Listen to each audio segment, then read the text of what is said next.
नमस्कार शेतकरी बंधूंनो, आपण आता शेतात उभे आहोत आणि या शेतामध्ये बघा, आता हे तुरीचा प्लॉट आहे. मधलं सोयाबीन जे आहे त्याचं हार्वेस्टिंग केलं. सोयाबीन काही विशेष झालं नाही यांना, कारण यामध्ये पाणी सतत वाहत होतं.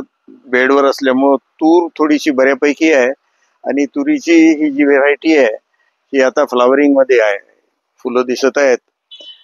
आता जास्त पावसामुळे तुरीचं सुद्धा नुकसान झालं आहे.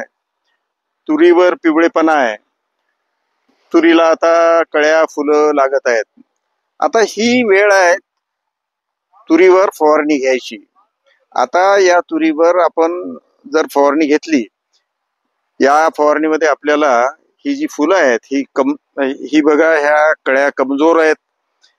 कमजोर कळ्या जर असतील तर चांगली फुलं निर्माण नाही होणार आणि जास्त शेंगा याला लागणार नाहीत.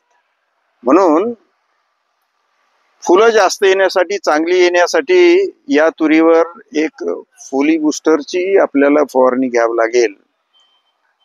एका पंपाला 20 मिली याप्रमाणे. आणि दुसरी फवारणी किंवा त्याच फवारणीमध्ये आपल्याला हा जो पिवळेपणा दिसतोय तुरीमध्ये, हा मायक्रोन्यूट्रिएंट डेफिशियन्सीचा आहे. हा दूर करण्यासाठी त्याच फवारणीत अवतार मायक्रो तुम्हाला टाकावं लागेल पंपाला 40 मिली. किंवा अवतार मायक्रो जर नाही मिळालं तर ऍटलिस्ट तुम्हाला झिंकाबोर टाकावं लागेल, ज्याच्यामध्ये झिंक आणि बोरॉन असतात. कारण झिंक आणि बोरॉन हे झिंक ऑक्सिजनच्या निर्मितीसाठी लागते, बोरॉन साखरेचं वहन होण्यासाठी लागते. आणि हे दोन जर घटक नसले, हे दोन मायक्रोन्यूट्रिएंट नसले तर तुमचा फ्लोरा सगळा अडचणीत येतो आणि फुलं लागणार नाहीत, शेंगा लागणार नाहीत. आजच्या तारखेमध्ये तर यावर काही फारशी अळीचा अटॅक दिसत नाही.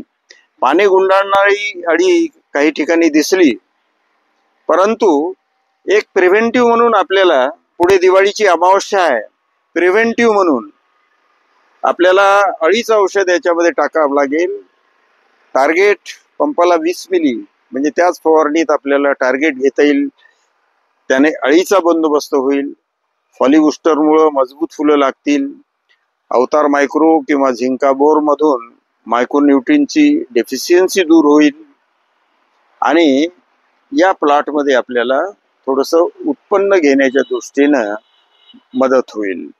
शेतकरी बंधूंनो, आपण सुद्धा आपल्या शेताचं निरीक्षण करा, कारण पुढे आता 3-4 दिवसांना दिवाळी आहे आणि दिवाळीच्या आधी एकदा आपल्या तुरीच्या प्लॉटला भेट देऊन जी आवश्यक आहे ती फवारणी करा. बऱ्याच ठिकाणी तूर तोऱ्यावर आली आहे, तूर फुले येण्याच्या अवस्थेत आहे. त्या ठिकाणी जर ही फवारणी केली तर आपला फायदा होईल. बंधूंनो, आमची माहिती, आमची चर्चा जर आपल्याला आवडली तर आमच्या चॅनलला सबस्क्राईब करा आणि आमच्यासोबत जोडलेले राहा, त्यावर कॉमेंट करा. धन्यवाद. जय हिंद.